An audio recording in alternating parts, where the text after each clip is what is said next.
Okay guys, this is a list of old book volume 1, library.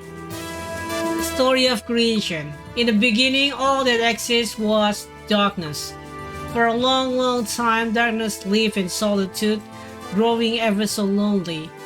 Out of sorrow and despair, darkness shed a tear. From the tear were born two brothers, Sword and Shield. Sword claimed it could cut through all that exists. Shield claimed itself impenetrable. Thus the conflict was born. A truly vicious conflict lasting 7 days and 7 nights. In the end, Sword breathed Shield and Shield shattered Sword. Piece of Sword rained down to make the sky. Piece of Shield rained down to make the ground. Stars were created from the sparks of that battle. The 27 gems adorning Sword and Shield transformed into the 27 true runes, and thus began the world as we know it. Book Volume 2, The Sun Rune and the Night Rune. Long ago, the Sun Rune and the Night Rune were born into the world. Their existence intertwined. They had a strong bond between them as one controlled light, while the other reigns over darkness. Before long, however, the Night Rune became annoyed by the dazzling brilliance of the Sun Rune. The Night Rune could stand it no longer. Turning itself into a sword, the Night Rune severed the bond between them and went off on its own. From the fragment of the bond left behind, the Dawn Rune and the Twilight Rune were born. Ever since the Sun Rune lost its other half, legend has it that these two new runes have remained by its side, acting as guardians. Book Volume 3, Nethergate. Assassination organization Nethergate long supported the Queendom of Falena from the shadow. The organization was often criticized, however, for its inhuman method. As such, Queen Arsted and Farid made the decision to abolish Nethergate several years ago. But Nethergate refused to obey the order to disband. Of its 5 leaders, only Shinatsu, the head of the Intelligence Division, acquiesced. Hinoyogi, the head of the Subversive Activities Division, put up happy resistance to the order. After a grim struggle, he was finally cornered by the Queen's Knight committing suicide just before he could be captured. Rumor has it that Kayanu, the head of the Assassin Training Division, and Takefute, the head of the Assassin Division and overall Supreme Commander of Nethergate, fled to Nagaria. Suranami, head of the Drug Development Division, vanished completely. There has not been the slightest hint as to his current whereabouts. With his 5 leaders finally out of commission, Nethergate was promptly dismantled. Free of this pollution, the Queendom of Falena's armed forces are now manned solely by the regular army. However, with the 3 of its former leaders still at large, Nethergate remained a threat to the sovereignty of the Queendom. Old Book Volume 4, The Ancient Armas Dynasty. Long ago, indeed even hundreds of years before the arrival of the legendary Sindar race, a mighty dynastic nation held power in this land. That nation was the Ancient Armas Dynasty. Blessed by the Sun Rune, the dynasty was prosperous beyond compare. Its vast territory stretched across what is now known as the Queendom of Falena, the New Armas Kingdom, and Nagaria. One fateful day, however, the king suddenly and inexplicably went insane. His madness caused the Sun Rune to go berserk, destroying everything in the path.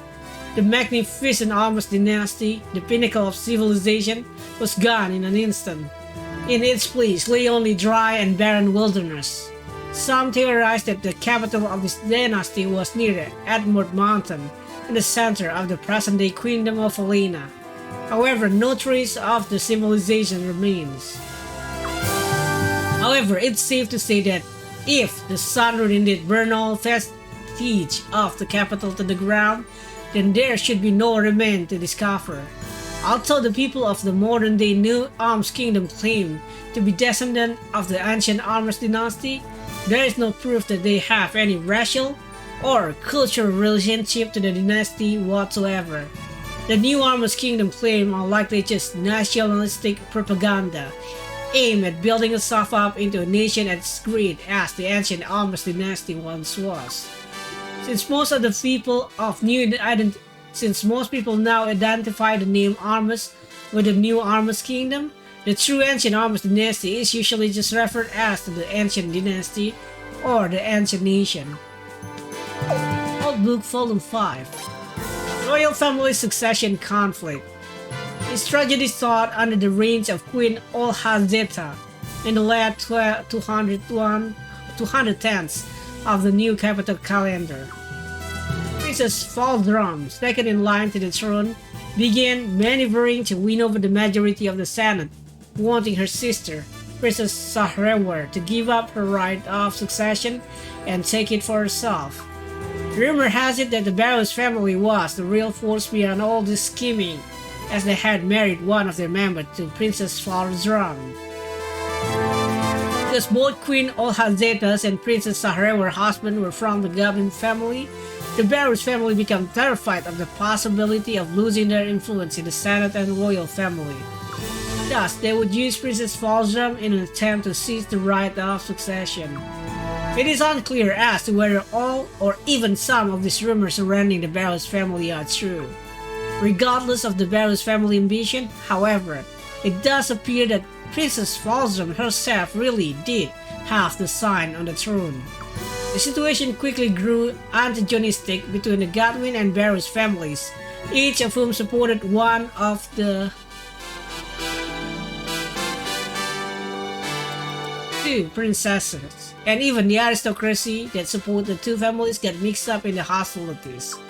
Queen Olhazeta, once known for her brilliance and decisiveness, was getting old and she no longer had the strength to resolve the situation. Armed force was never officially used, but a cold war raged between the two factions, one that used every conceivable form of subterfuge. And what could be considered the culmination of this secret strife was the second game of Princess Asrat.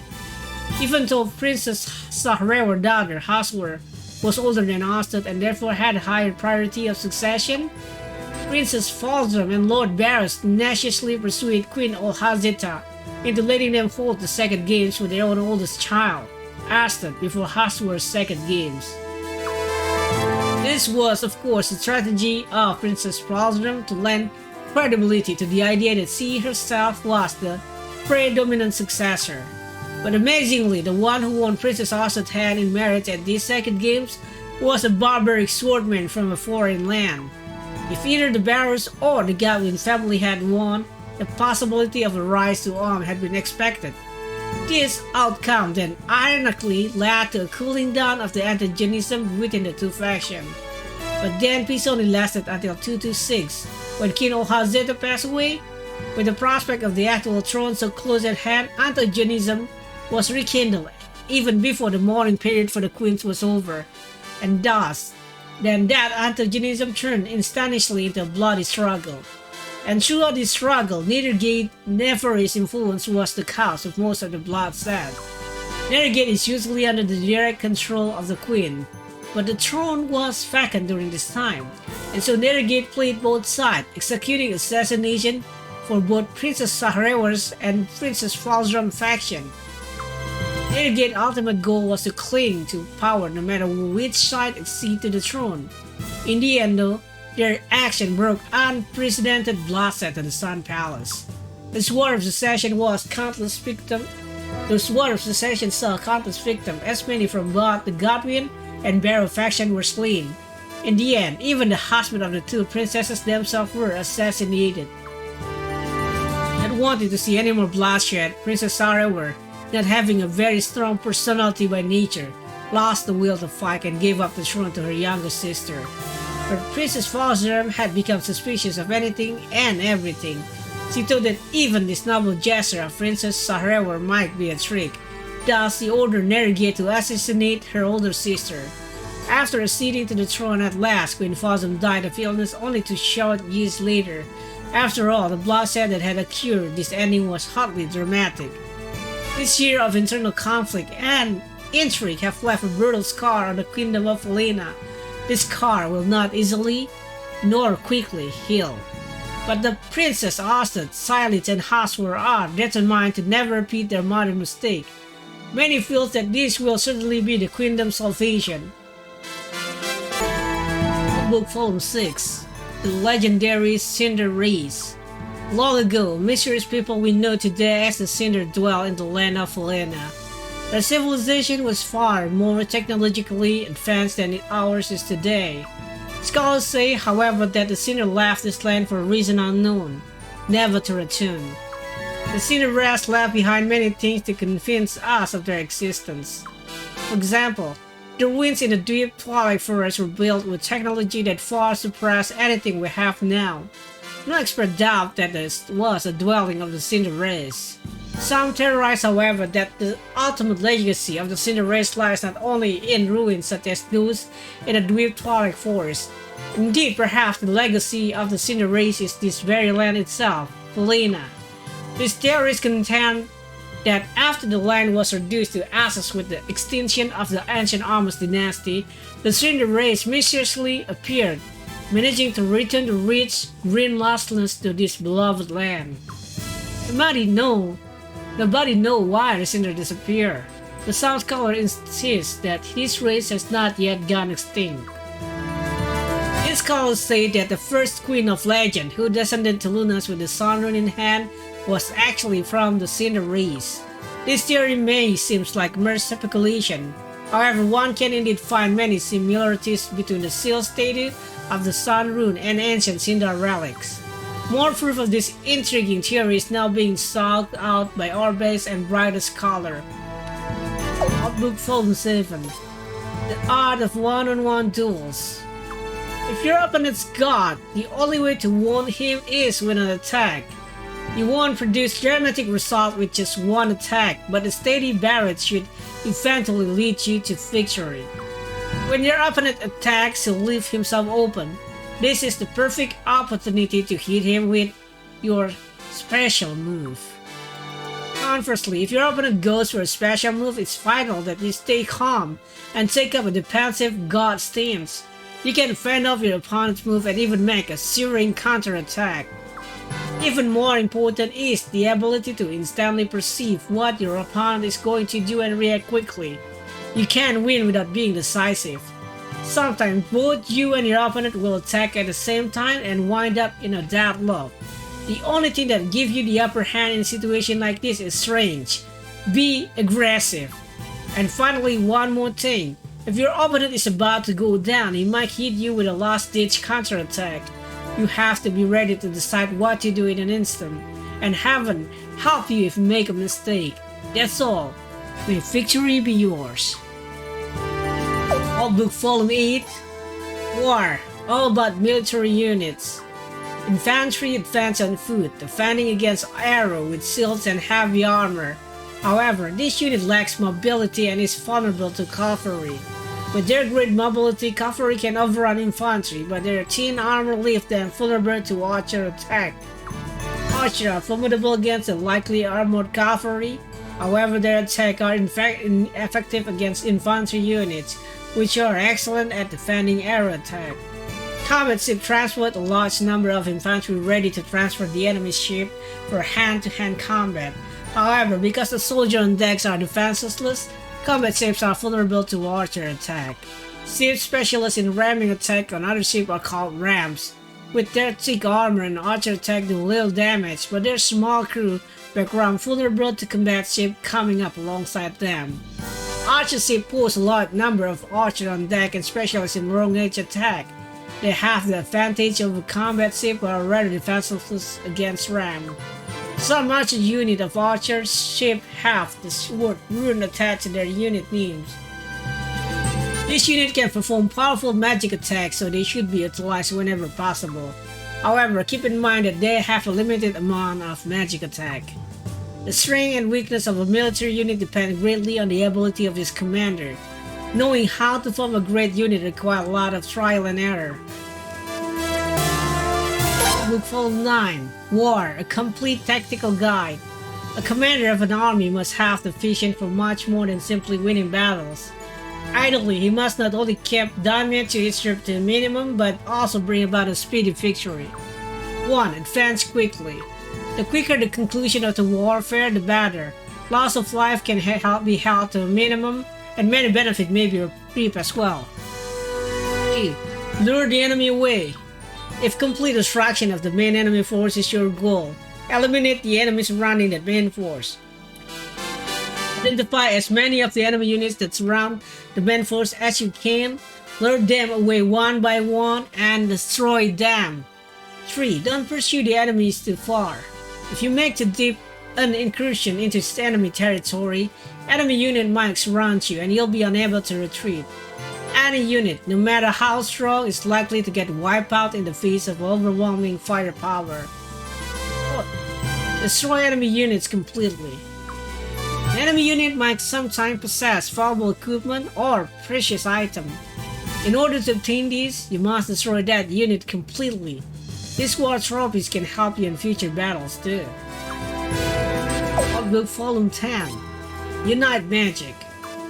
In the process of researching rune magic, I discovered a powerful, advanced class of magic achieved through the simultaneous use of multiple runes. Here is an outline of what I discovered. First of all, this phenomenon only occurs when the advanced form of the 5 basic elemental runes are used. These advanced form runes are the Rage, Thunder, Flowing, Cyclone, and Mother Earth runes. 2 magic users might each possess one of these 5 runes, and they have to cast the same level of magic at the same time. Their magic interact and produce a powerful effect. However, not just any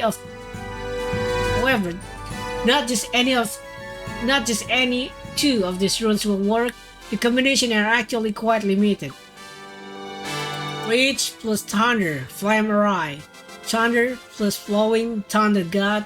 Flowing plus Cyclone, Water Dragon. Cyclone plus Mother Earth, Fierce Wind Fang. Mother Earth plus Rage, Scorch Earth. Alas, I couldn't find any other combination besides these 5 that produce Unite Magic. It should be obvious, but I would still like to add the higher the level of magic the 2 magic user cast, the more powerful the Unite Magic will be. And this is just speculation, but I wonder if this same phenomenon is produced by combining the Dawn Rune and Twilight Rune. If I somehow ever manage to get a hold of those 2 runes, I'd love to taste that theory. And it worked, the theory is true. Book Volume 11. Trading Trade Secret. 1. Buy low, sell high. This is the most basic of principle when it comes to trade. Do the opposite and you'll lose out. Anyone who doesn't understand this basic principle has no business being in commerce. 2. Do your legwork. The price of tradable items are completely different from town to town. Get those legs working. Find out for yourself which towns sell cheap and which buy high. 3. Believe those rumors. You can't trust the gossip you hear at trading pools. When the price of tradable item changes dramatically, that's your chance to make a big profit. Keep your ears open. 4. Build up your achievement. Vary your performance in trade, the more profitable items you'll be allowed to sell. Even if the profit margin isn't very high at first, if you steadily pluck away at selling daily essentials, your achievement will surely be recognized.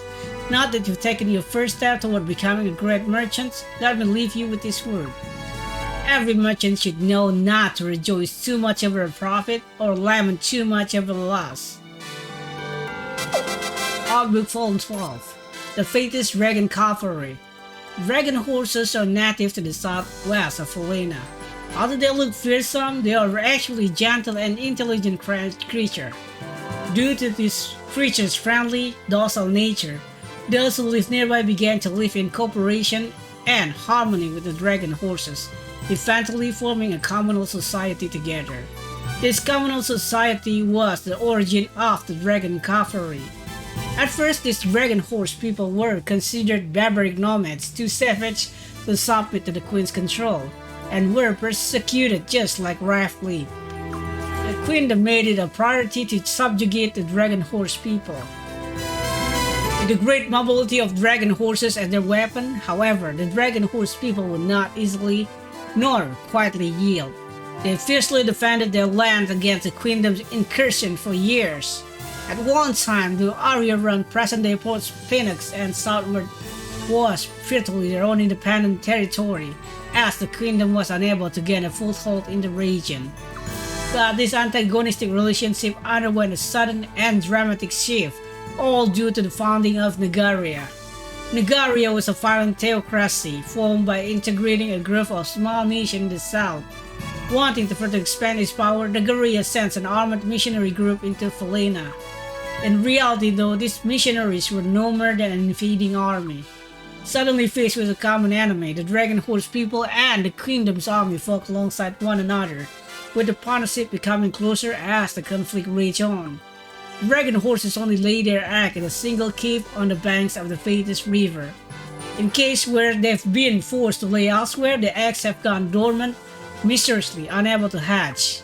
Thus, if forced to flee elsewhere, the dragon horse population would be unable to sustain itself.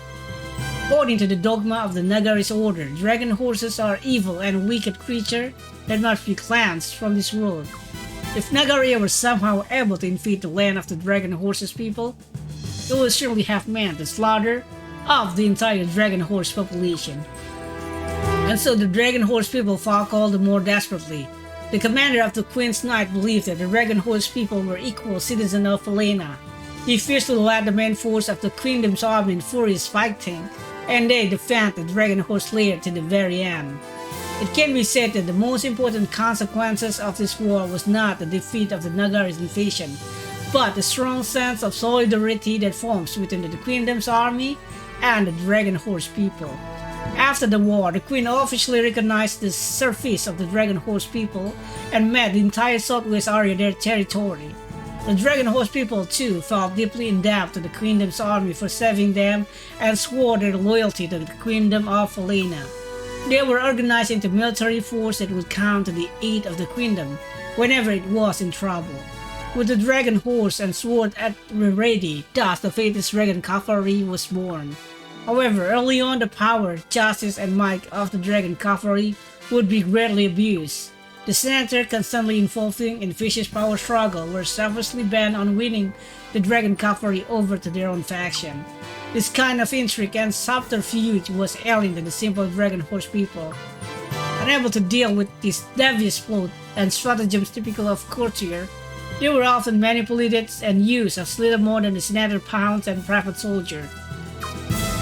The Dragon Cavalry, tired of being used as pawns in a political game, decided to impose a strict rule upon themselves. They decided that their only priority should be defend Falena's border. They vowed to never let themselves get involved in Falena's internal dispute. The Sun Palace, which has also been uncomfortable with the senator behavior, officially gave its approval to this rule too.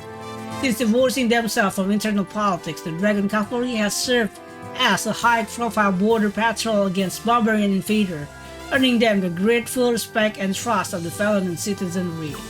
During the Great Earthquake of 164 of the new capital calendar, the land road that connected Falena and Nagaria was destroyed beyond repair.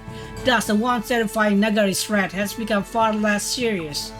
However, today, with the ominous rise of armies to the east, the Dragon Cavalry's importance to the Kingdom of Falena remains as high as it ever has. Book Volume 13 Regulation of the Dragon Cavalry. The Fatis Dragon Cavalry is governed by a strict set of regulations. These rules, as the regimented, disciplined behavior they inspire in the cavalry, are a source of great pride for Falena. But the vehemence with which they uphold this rule can make them appear to be a little pig-headed at times. The best example of this is their prohibition against women joining the Dragon Cavalry. While it's true that women didn't ride dragon horses among the ancestors of the Dragon Cavalry, in the Dragon Horse village, it was only a custom. It was never defined as a hard and fast rule. In fact, the Dragon Cavalry was simply following the convention of the Queendom at the time. Back then, membership in the Queen's Knight was restricted to men only, so the Dragon Cavalry simply followed that tradition.